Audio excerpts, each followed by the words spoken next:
question. This actually is a serious question. Why don't you like us Black people? Non-American Asians always gave me the cold shoulder.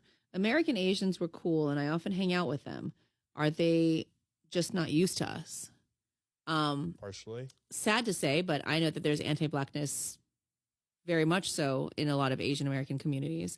And obviously, unfortunately, anti-Blackness is global.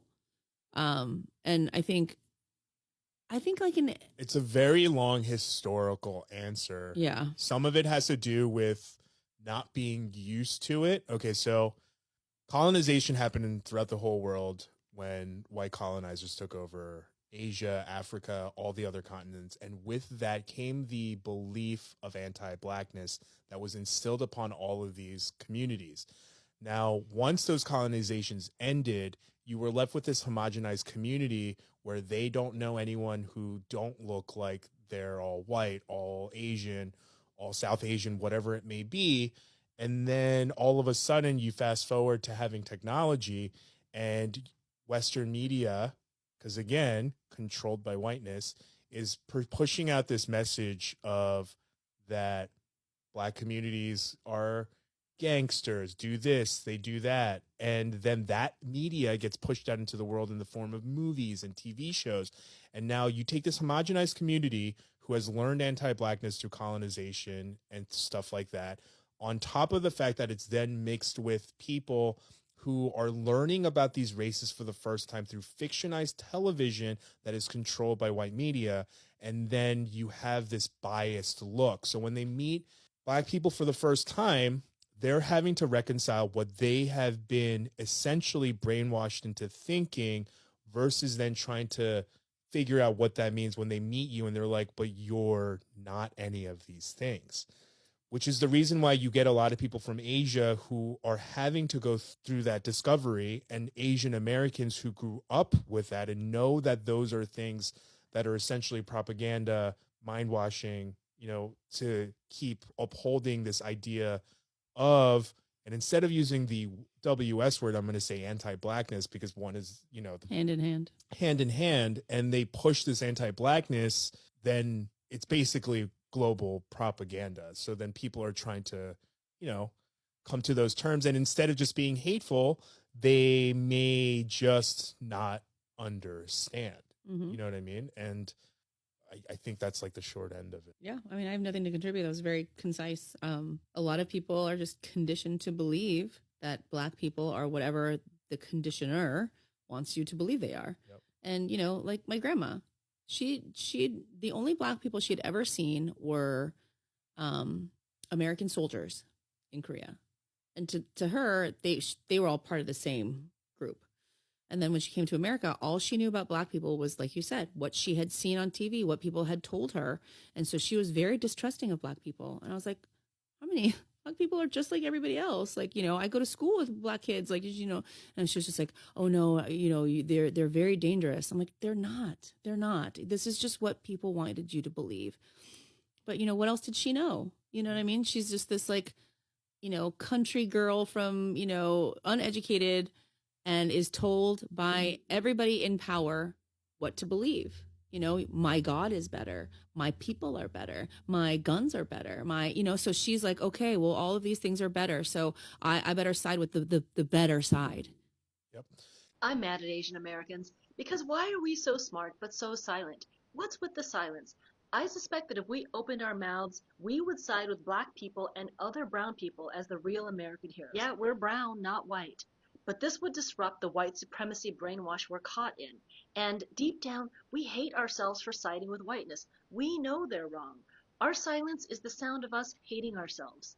But that's the Squid Game trap that they set for us, an Asian American matrix that messes with our reality. And it's all based on hating Black people. You know, the ones we're all secretly trying to copy, even the white peoples. White supremacy isn't smart, but it's tricky like that. You like being tricked? I don't know any Asians who put up with that. We gotta decolonize ourselves and find Asian joy. Therein lies our voice. Nobody owes you anything. There are very few things in life that are just an inalienable right, that you are just entitled to. If you ask me, those two things are safety and respect. Besides that, You have to earn it. That's why we roll our eyes when we talk about things like the male loneliness epidemic, because we know that companionship with women is not something that men are entitled to. Rather, it's the responsibility of men to be a people that women want to keep community with, that they find safety, benefit, and enjoyment from being around. If you're following me this far, I'm going to take this a layer deeper, specifically to the Asian community. This outcry about the Black community calling to boycott Asian businesses in light of the recent verdict with the Rick Chow case. It's giving the same energy as a self-proclaimed nice guy, getting all upset because women don't want to date him. He's a nice guy. He's not like those other guys. Why is he getting punished for the bad behavior of other men? Well, that attitude kind of makes him seem like not such a nice guy. The fact that he doesn't have empathy or understanding for why women might not feel safe, might be distrustful or resentful, it kind of proves their point that he's not that safe to begin with. Before the whatabouters get here, I am not saying that these are a perfect comparison, that these are the same issue. But I hope it puts into perspective that much like men are not entitled to the trust, the benefit of the doubt, the friendship, the community, the business of women, the Asian American community is not entitled to that from Black people either. Being a minority yourself doesn't entitle you to shit. It's not a get out of jail free card when it comes to prejudice. It's not an invisibility cloak, an immunity blanket. But when you act like it is, when you act like your specific minority identity exists in a vacuum from all these other ones, you're denying that all of these things are interlinked. Cyrus Carmack Belton should be alive, but he's not. And instead, there is no justice.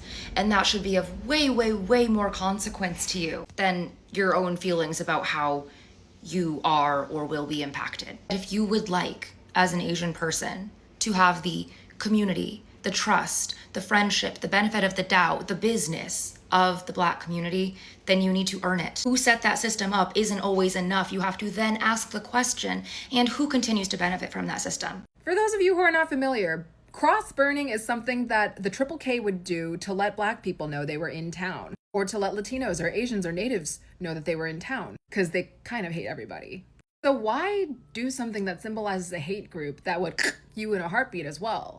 And I think it's because like Asian men, and not just them, but like all men, see attention as validation. So like any kind of attention is good. And Asian men might feel this especially because they're emasculated so much in popular culture. They're like model minority to the point where nobody ever believes they would go against the law or piss anybody off. So I think this is like their misguided way of having a voice, or to get attention, like to get, you know, positive attention, especially from like white people.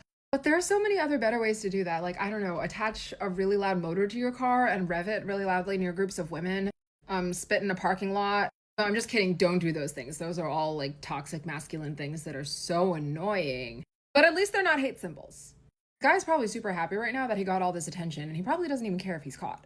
And of course, it speaks volumes that like his way of acting out and getting attention was to align himself with white supremacy and like fucking trigger a lot of Black people and people of color in the area. Yeah, Asians, we gotta teach our boys that there are much better things to do with your life. There are much better ways to earn accolades and attention, and even to like rebel, to be fucking racist. Fine as they are, they don't need attention and validation from racist white people. They don't need to see the fear of like Black people and other minorities in their eyes to feel powerful. It's just really fucked up. So I just got hit in the head with a bunch of rocks. I don't know, since COVID, there's been like these new bicycle gangs, and bicycle gangs, it's like a pack of kids. And when I say kids, I don't know, 16, whatever, 16 years old. And they ride in packs on bicycles, and they cover the entire road, whether it's going the wrong direction or the right direction, and they don't move the cars or whatever. But I just rode by one, and they threw rocks at my head, literally like a chunk of rocks. And then I went down another half block, and I'm assuming there was like another 7 or 8 gonna meet up with their friends or whatever, and another one pegged my head with a rock. I mean, I didn't even say anything, like I just pretended it never happened. But like, what do you even do in that situation? Like, it's not worth it for that fight. But no, I mean, there was a policeman right there, and I was like, yo, these people just threw rocks at me, and they were like, yep, but as we're having this Asian conversation, I really need full Asians to not sit here and act like the exclusion of Black and brown Asians is only because of Asians and is only because of white supremacy in America. Like, you know, that's a lie. so many Asian countries, especially colonizer East Asian countries, right? Like, let's not forget about that, have their own forms of racial hierarchy and racial supremacy. That's why internally, right, within the Asian diaspora in America, you're a mixed race Asian if you're like half Chinese and half Japanese. Like, families have beef with each other because in Asia, every country is seen as its own race. Let's not act like China and Japan aren't still actively colonizing spaces and places. Let's not act like the facade of AAPI solidarity in America is not just due to white supremacy, but is due to Asians feeling that they are superior over Pacific Islanders, whether anyone in that scenario has white heritage or not. Let's not sit here and act like Asian Americans, full Asians, weren't pushing for affirmative action to end and got it overturned. Let's not act like the Stop Asian Hate movement at the height of COVID got real anti Black real fucking fast, and it was being led by full Asian people. Let's not act like in every Asian American space, if you are not East Asian, you are looked down on. And even if you are East Asian, there is a fight between the East Asians over who is at the top and who is the most important. I'm a woke Wasian, right? And I know not every Wasian is woke, but I am. And anybody who actually knows me knows how much I have fought for the inclusion of Black and brown people in Asian American spaces, right? Trying to utilize my privilege. But guess what?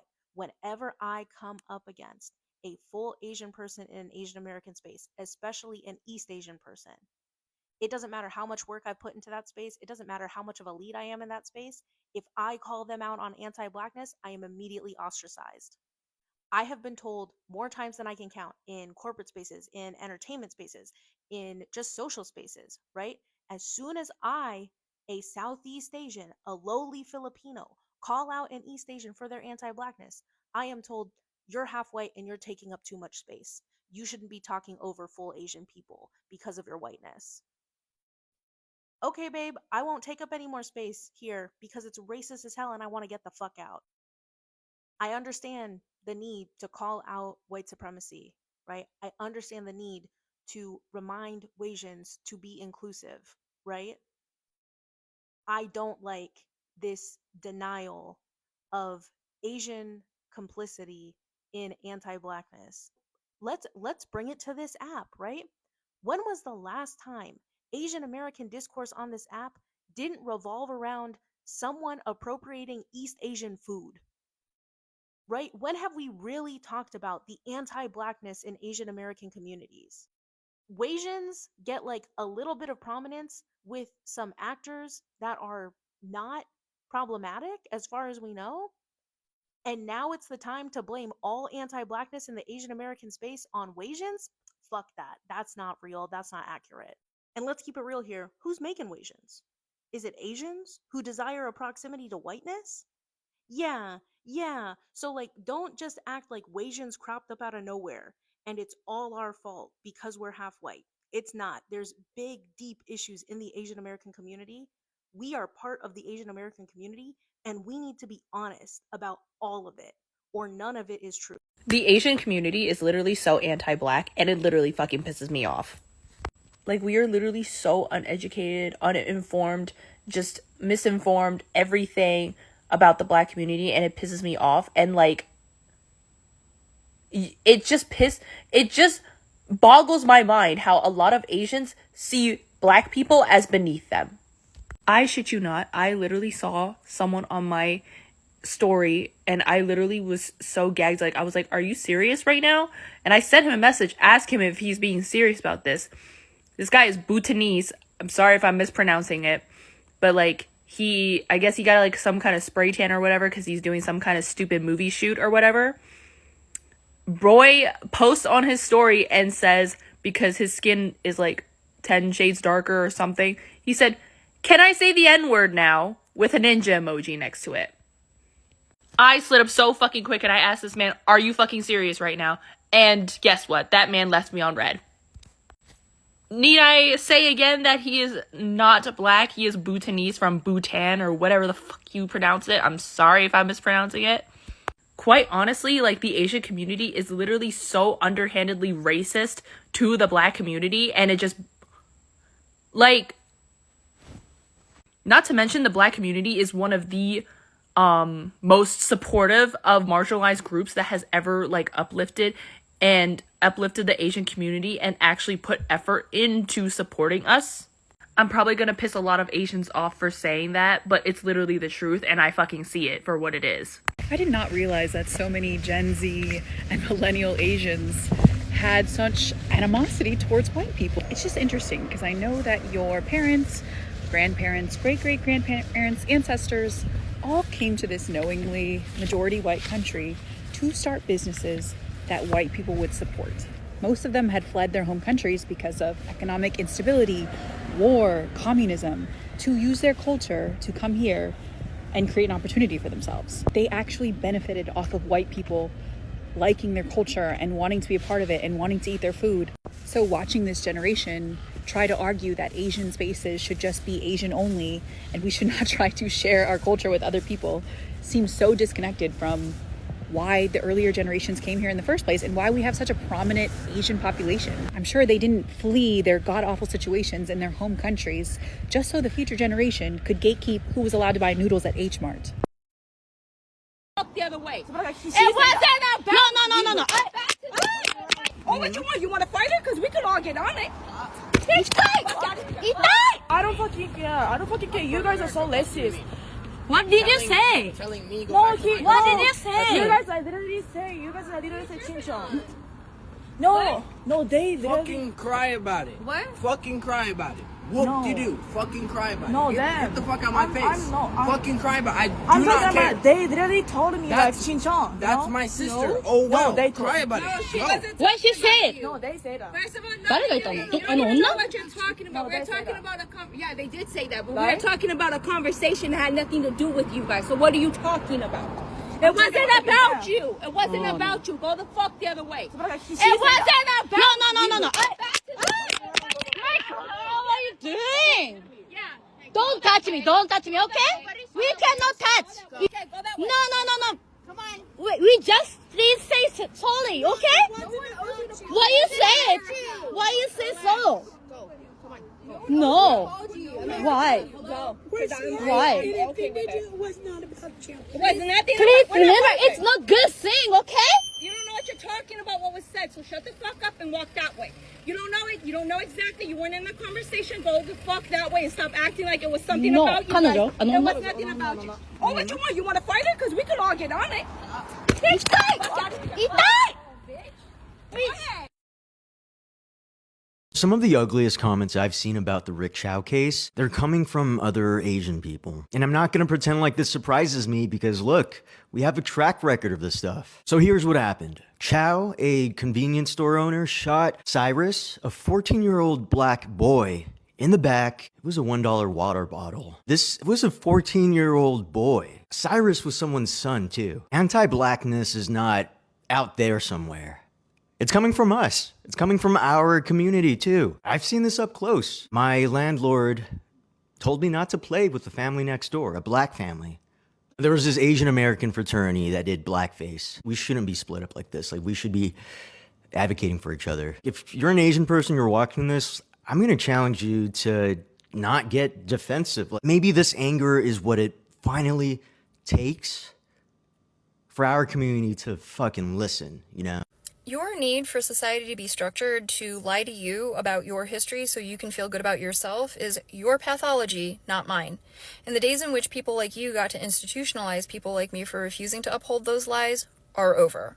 Now, maybe it's because I'm not the beneficiary of white supremacy, so I didn't get the experience of growing up in an education system that was designed entirely around indoctrinating me into ignorance and comfort about the history of my own people, that I don't relate to the fragility and cognitive dissonance that you must be experiencing to hear historical fact about Western imperialism and colonialism and how systems of white supremacy were established and are maintained, and to interpret that as personal hatred and a personal attack.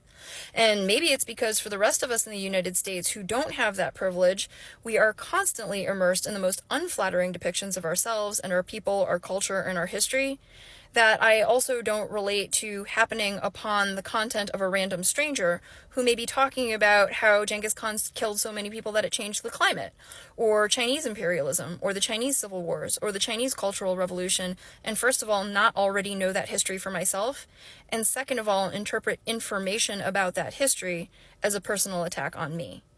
So if hearing about history makes you feel personal hatred, such that you can't move on in life and find something else to watch, and you constantly feel the urge to center yourself in an attempt to control what is being said, as you routinely do, that would indicate that you have the significant need to seek therapy. I've seen a few comments like this with, Asians and Black people fighting in my comment section. And honestly, it shows how little we actually talk about the history behind all of this. The tension didn't just magically appear. It was shaped by decades of laws, segregation, stereotypes, and political narratives that pushed our communities apart. When Asian immigrants first came to the US, they weren't allowed to live just anywhere. Segregation forced them into Black and brown neighborhoods because those are the only areas open to anyone who wasn't white. So Asians and Black Americans were physically close, but not always connected. Different languages, different histories, limited communication, misunderstandings grew out of that. Then in the 1960s, during the Civil Rights Movement, the US created the model minority myth. The idea that Asian Americans were successful, quiet, and proof that racism doesn't exist. That stereotype was never meant to lift Asians up. It was meant to contrast Asians against Black Americans and basically say, see, they're doing fine, why can't you? It was a political tool that built resentment and pressure on both sides, even though neither community created that narrative. At the same time, anti-Blackness already existed in some Asian cultures because of colonialism, colorism, and Western media influence. And for some Black Americans, their only interactions with Asians were through local businesses, corner stores, nail salons, restaurants, situations that were transactional, not relational. That created frustration and stereotypes on both sides. But here's the thing. In both communities, it's only a small handful of people who are actually hateful or racist. A few loud, ignorant individuals do not represent millions of us. We can't let the worst examples define entire communities. Then COVID hit and all of this got amplified again. Anti-Asian hate skyrocketed. Elderly Asians were attacked, harassed, and blamed for the virus, all because of fear and political scapegoating. Some of the viral videos showed attackers who were Black, and suddenly that tiny number of incidents turned into a whole narrative online like Black people hate Asians, which was inaccurate and unfair. What people forget is that Black activists and Black organizations publicly stood with Asian communities during that time. People protested for us. They protected Asian elders. They spoke out against the hate.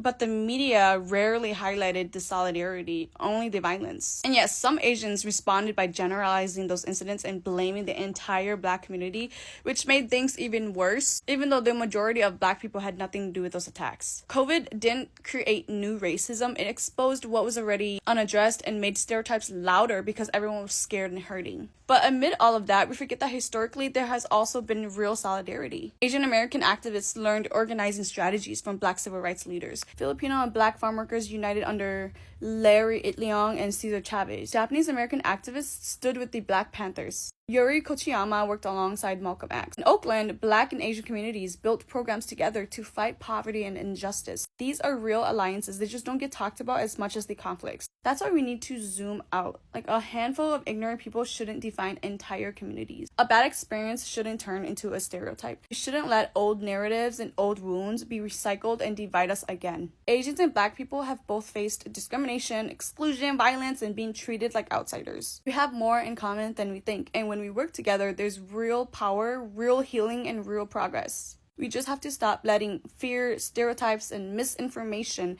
talk louder than the history and solidarity we actually come from. When I was growing up, that's not the most fun trip down memory lane, but I always like to be honest about acknowledging anti-Blackness among Asian Americans, especially when the call was coming from my own house, so here we go. I first became aware of my mom's anti-Blackness when I started kindergarten, and it mostly centered around avoiding interactions with Black people and not allowing me to be exposed to anything that she considered Black culture. So if we were walking and she saw a Black person, she would pull me closer to her. If we were in the car in a parking lot and saw a Black person in the parking lot, she would make a point to lock the doors, and I wasn't allowed to listen to rap or Michael Jackson or Tina Turner. And she was hypocritical about that, because I wasn't allowed to listen to Cyndi Lauper or Madonna either. She would call it trash music and say that it was going to be a bad influence. But if it was a white artist, it was not racialized. It was only when it was black artists that it was racialized.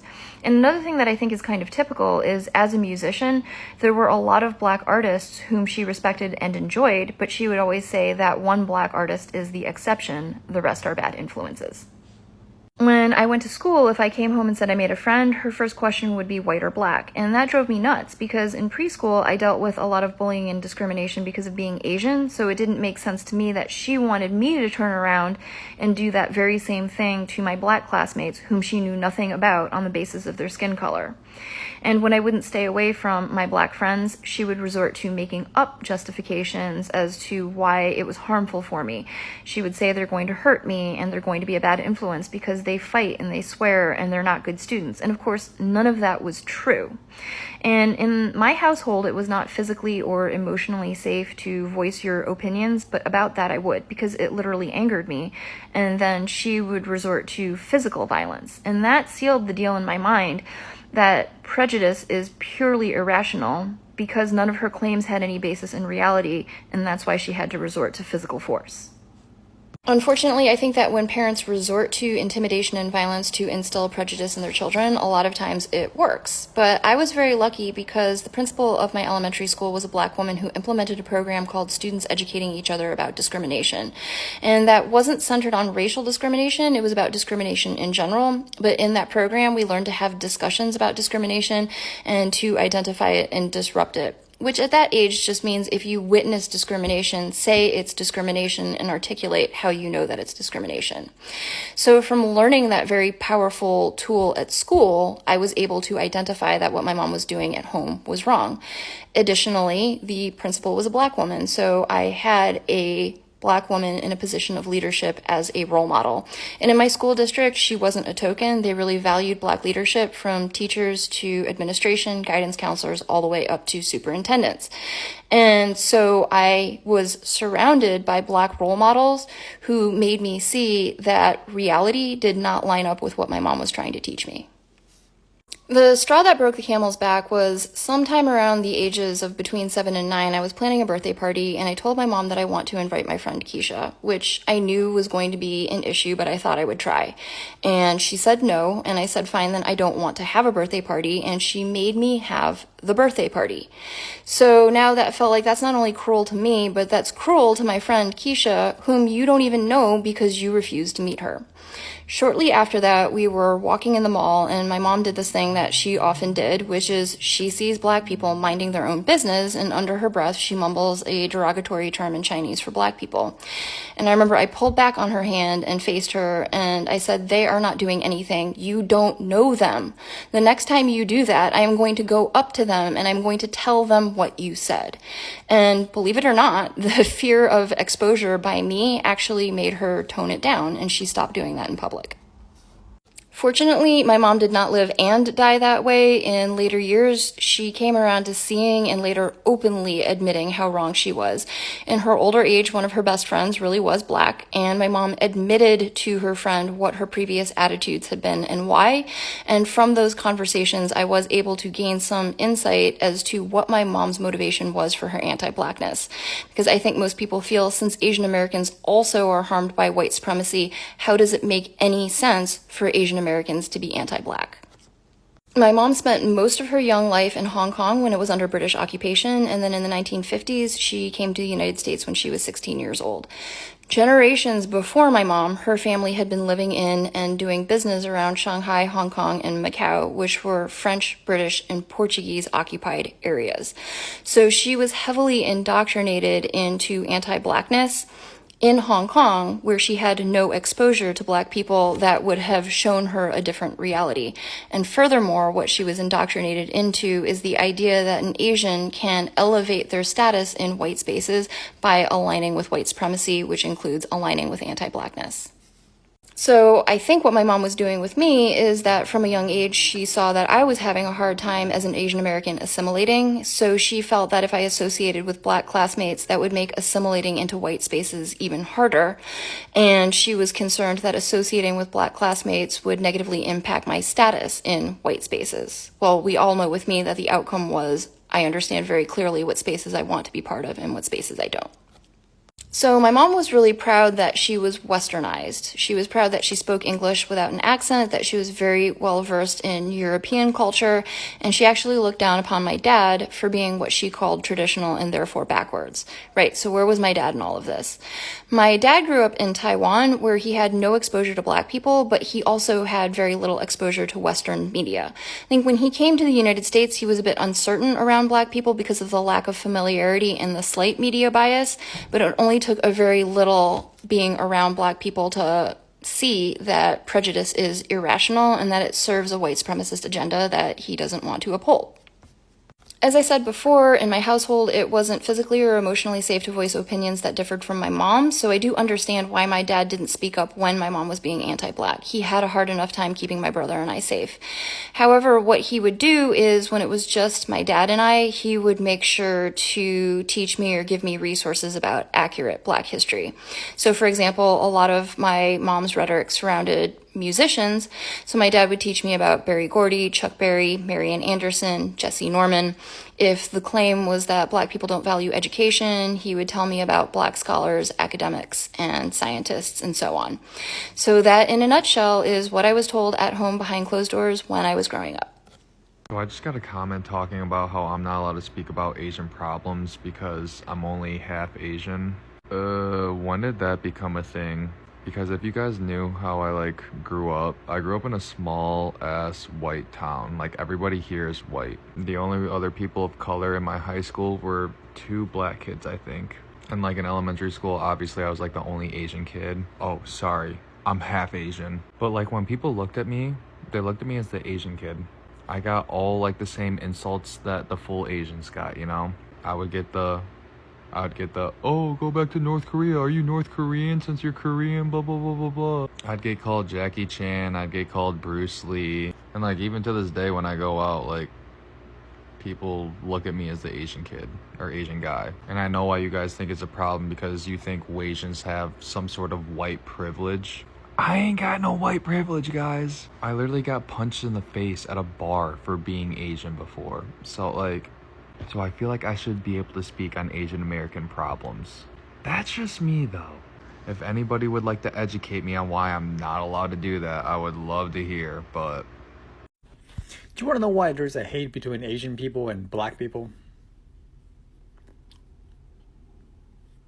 Let me tell you. There's no hate.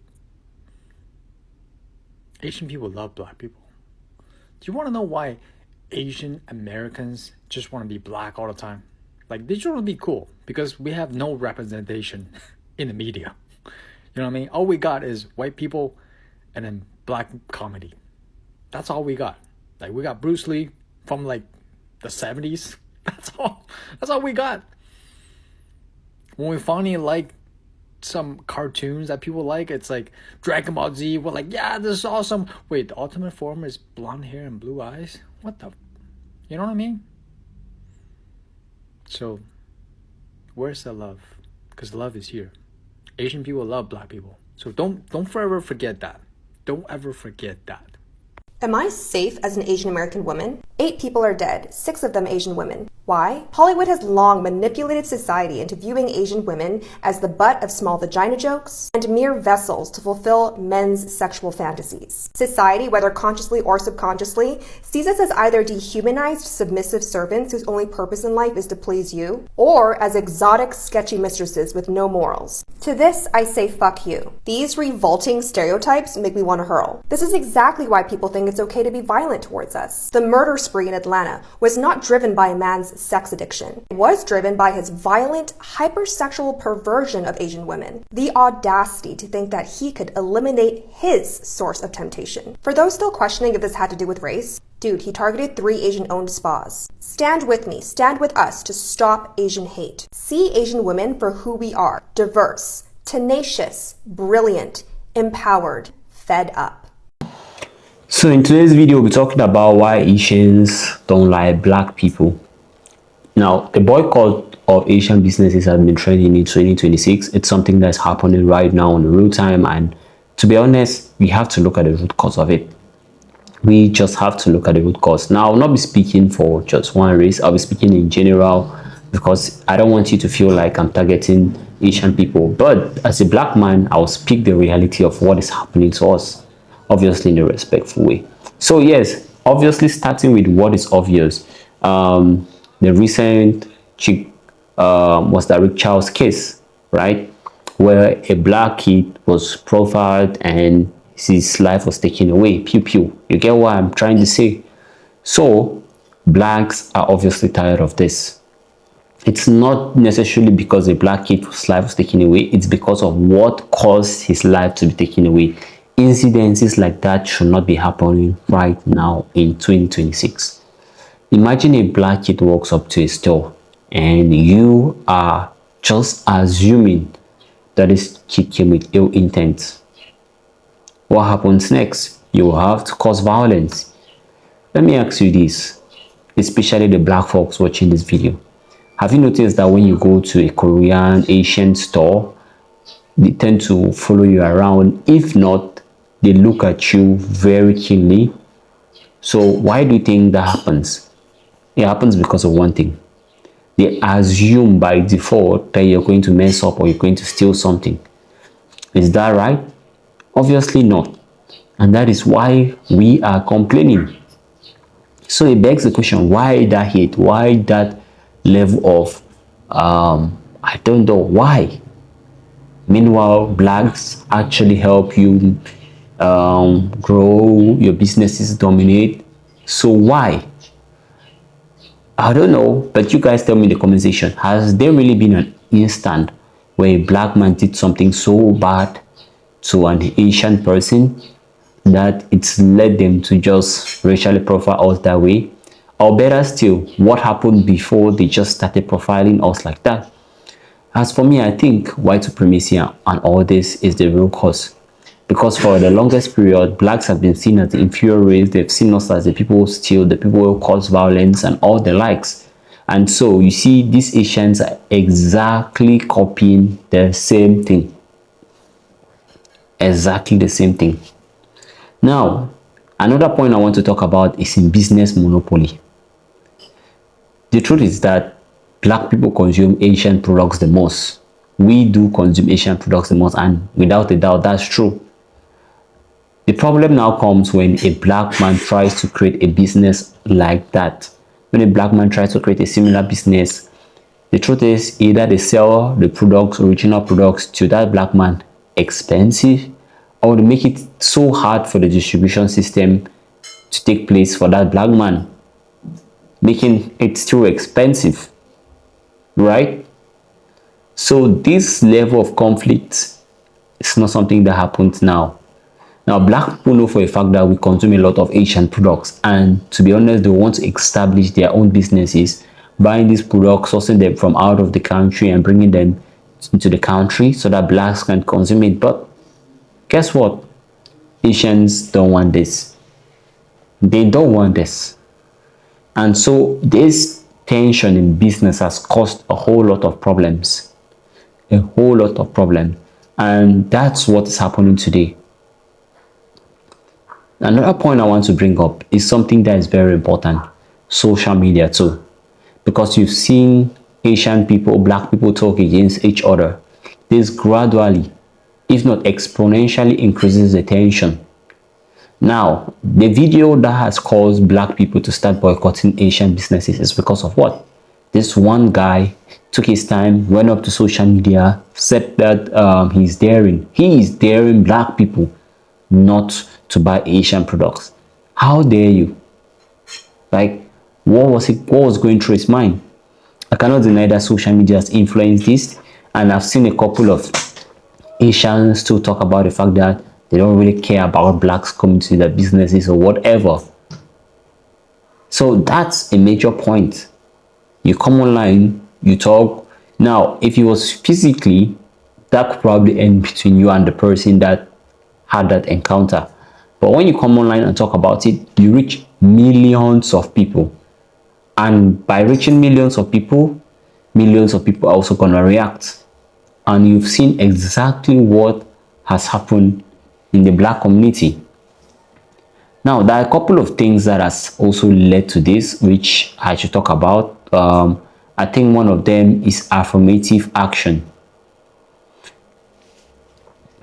That's something that the recent Supreme Court decision has caused tension between Black Americans and Asian Americans.